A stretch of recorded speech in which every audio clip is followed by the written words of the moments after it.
knee-deep water wherever you look. Last September, the small village of Sotorio in central Greece was fully submerged.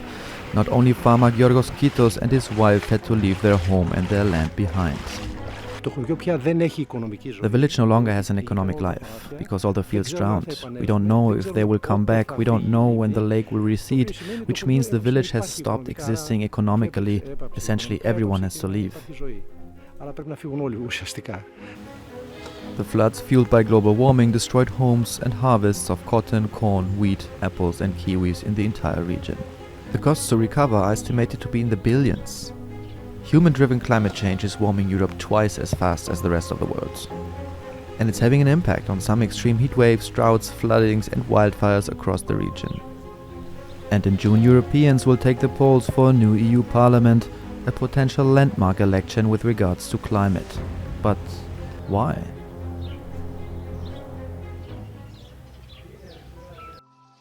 Back in 2019, the head of the EU Commission, Ursula von der Leyen, announced the EU Green Deal. Today is the start of a journey. But this is Europe's man on the moon moment. Back then, 28 EU member states committed to reducing greenhouse gas emissions and becoming CO2 neutral by mid-century. The deal's adoption signaled nothing less than the beginning of the largest climate packages in Europe's history. The goal? Transforming the entire EU economy from the energy sector to transport and housing. The European Green Deal is a broad roadmap. We care also about biodiversity and forests, agriculture and food. A lot has happened since then. The EU Commission is requiring member states to reach a clean energy share of 42% by the end of the decade. 23% of energy came from renewables in 2022.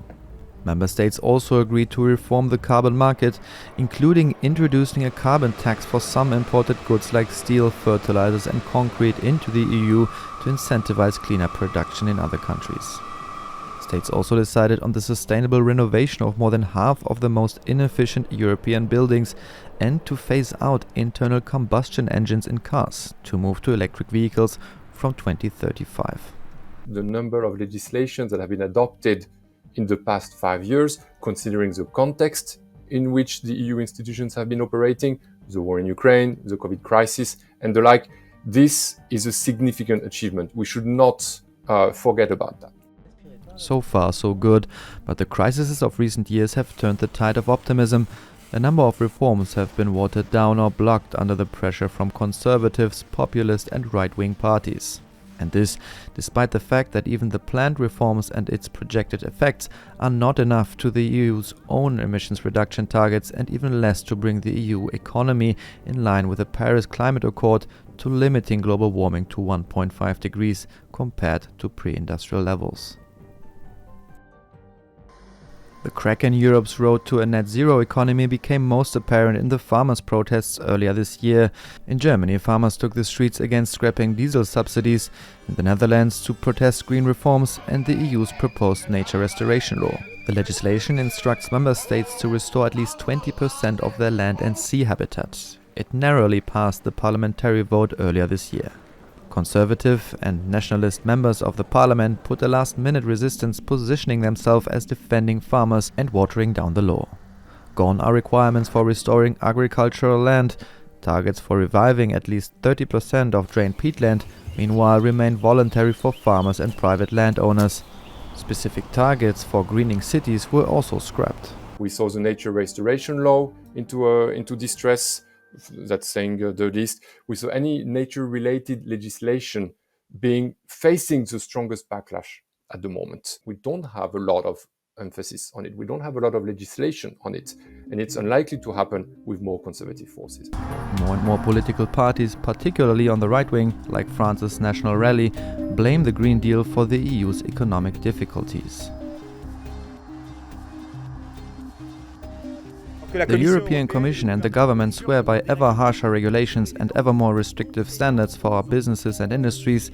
At the risk of killing all production in France and Europe, we are committed to a regulatory pause. We see more and more political parties in the European political landscape actually accusing the Green Deal and the green policies to be responsible for the declining economy in Europe, for the disindustrialization, also for the agriculture crisis. But actually, we know that those arguments are usually used to polarize to the maximum extent before the European election and therefore to attract some voters. But in reality, the things are extremely different. We see that the European Green Deal is not the cause of the disindustrialization. On the contrary, the European Environment Agency estimates that green policies will attract $500 billion per year until 2030. And the European Centre for the Development of Vocational Training estimates they will create around 2.5 million additional jobs. Polls ahead of the elections for the European Parliament show a clear picture. Even though a majority of EU citizens believe climate change is a serious problem, support for climate-friendly parties, including socialists and the Greens, is dropping. The conservative EPP, recently responsible for creating an anti-climate rhetoric, is said to remain the strongest. The ID group of nationalist parties, however, are set to make gains and could become the third largest power.